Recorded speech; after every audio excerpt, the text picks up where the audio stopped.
नमस्कार दोस्तों, आज की इस वीडियो में हम बात करेंगे गोरखाओं की सेना में भर्ती को लेकर भारत और नेपाल के बीच गहराते विवाद के बारे में और साथ ही 1947 के एक समझौते के बारे में भी, जिसकी वजह से यह विवाद सामने खड़ा हो गया है। दोस्तों, ये वीडियो आपकी आगामी प्रतियोगी परीक्षाओं जैसे कि यूपीएससी और पीसीएस के लिए बहुत ज्यादा महत्वपूर्ण है, इसलिए इस वीडियो को अंत तक देखते रहें।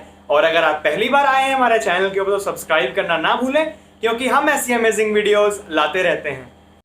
भारत के अपने पड़ोसी देशों से ताल्लुकात सुधरने का नाम नहीं ले रहे हैं। पहले पाकिस्तान और चीन ही भारत के लिए मुश्किल का सबब बने हुए थे, लेकिन हाल के दिनों में इस कड़ी में एक और नया नाम जुड़ गया है, नेपाल। नेपाल भी आए दिन कुछ ना कुछ विवादास्पद बयान देता रहता है। हाल ही में नेपाल के विदेश मंत्री प्रदीप कुमार ग्यावली ने एक बड़ा बयान दिया। ये बयान 1947 में हुए एक त्रिपक्षीय समझौते को लेकर था। उन्होंने कहा कि साल 1947 में हुए समझौते के कई प्रावधान संदिग्ध हैं। इसके चलते अब भारतीय सेना में गोरखा सैनिकों की भर्ती के मद्देनजर समीक्षा होगी। गौरतलब है कि नेपाल में पहले भी गोरखाओं के भारतीय सेना में आने को लेकर टोका टाकी होती रही है। नेपाल के गोरखाओं पर रोक के चलते भारतीय सेना को झटका लग सकता है। ये पहला मौका नहीं है जब नेपाल भारत के खिलाफ बगावती रुख अख्तियार कर रहा है।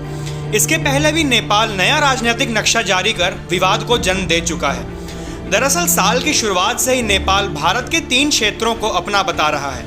नेपाल के नए नक्शे में भारत के उत्तराखंड राज्य में पड़ने वाले क्षेत्रों को नेपाल का हिस्सा दिखाया गया है। इस घटना के बाद नेपाल और भारत के रिश्तों में तल्खी आ गई थी। 30 जुलाई 1950 को नेपाल की आज़ादी के बाद भारत और नेपाल के बीच अमन, दोस्ती और साझा व्यापार के मद्देनजर समझौता कायम हुआ। इन समझौतों के तहत दोनों देशों के बीच कुछ सहूलियतों पर सहमति बनी। इन सहूलियतों में बिना वीज़ा आवाजाही और रोजगार शामिल था।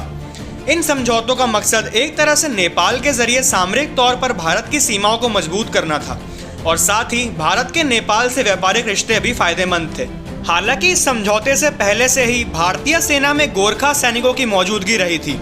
अंग्रेजी हुकूमत के दौर में साल 1816 में अंग्रेजों और नेपाल राजशाही के बीच सुगौली संधि पर दस्तखत किए गए। इसमें यह तय हुआ कि ईस्ट इंडिया कंपनी में गोरखा रेजिमेंट बनाई जाएगी, जिसमें गोरखा सैनिक होंगे। तब से मजबूत कदकाठी वाले नेपाली युवा भारतीय सेना में अपनी मौजूदगी बनाए हुए हैं। भारत की ओर से लड़ी गई हर लड़ाई में गोरखा रेजिमेंट ने अपनी ताकत और हौसले के दम पर दुश्मनों को नाको चने चबवाए हैं।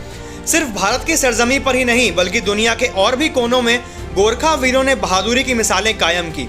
अफगानिस्तान का युद्ध हो या विश्व युद्ध, सभी मोर्चों पर इन वीरों ने भारतीय सेना का सीना गर्व से चौड़ा किया है। यही वजह है कि सिर्फ हिंदुस्तान ही नहीं, बल्कि दुनिया के कई अन्य देश भी गोरखाओं को अपनी सेना में शामिल करते रहे हैं। गोरखा रेजिमेंट भारतीय सेना की उन रेजिमेंट्स में से है जिसे जाना जाता है उनके अदम्य शौर्य और साहस के लिए। उनका लड़ाई के दौरान कभी भी घुटने ना टेकने का जज्बा उन्हें खास बनाता है। इसी बहादुरी की गवाही देते हुए उनकी वीरता के लिए उन्हें मिले मेडल, जिन्हें परमवीर चक्र और महावीर चक्र तक आते हैं। अगर भारतीय सेना में गोरखाओं की संख्या पर गौर करें तो गोरखा रेजिमेंट में लगभग 30,000 नेपाली सैनिक हैं। सेना के पास कुल मिलाकर 6 गोरखा रेजिमेंट हैं। इसके अलावा गोरखा राइफल्स भी हैं, जिसने आज़ादी के बाद भारत में ही अपनी सेवाएं देना चुना। नेपाल में भी भारतीय सेना से सेवानिवृत्त 79,000 गोरखा पेंशनर भी मौजूद हैं। ऐसे में भारतीय सेना का अटूट हिस्सा रहे गोरखाओं की भर्ती पर सवाल उठाकर नेपाल ने साबित कर दिया है कि वो चीन की शह पर आगे बढ़ रहा है। हालांकि नेपाल के इस रवैये से नेपाल को ही ज़्यादा नुकसान हो सकता है, जिसकी वजह उसके भारत से होने वाली सीमा व्यापार और नेपालियों के भारत आकर रोजगार हासिल करने में कमी आना है। इसके अलावा नेपाल खुद भी आंतरिक कलहों और राजनीतिक अस्थिरता से जूझ रहा है। ऐसे में अपने अंदरूनी मसलों और सीमावर्ती मसलों से घिरे रहने की वजह से उसे दो तरफा नुकसान हो सकता है। तो दोस्तों, इस वीडियो के लिए बस इतना ही। मिलते हैं अपनी नेक्स्ट वीडियो में, तब तक के लिए गुड बाय और जय हिंद।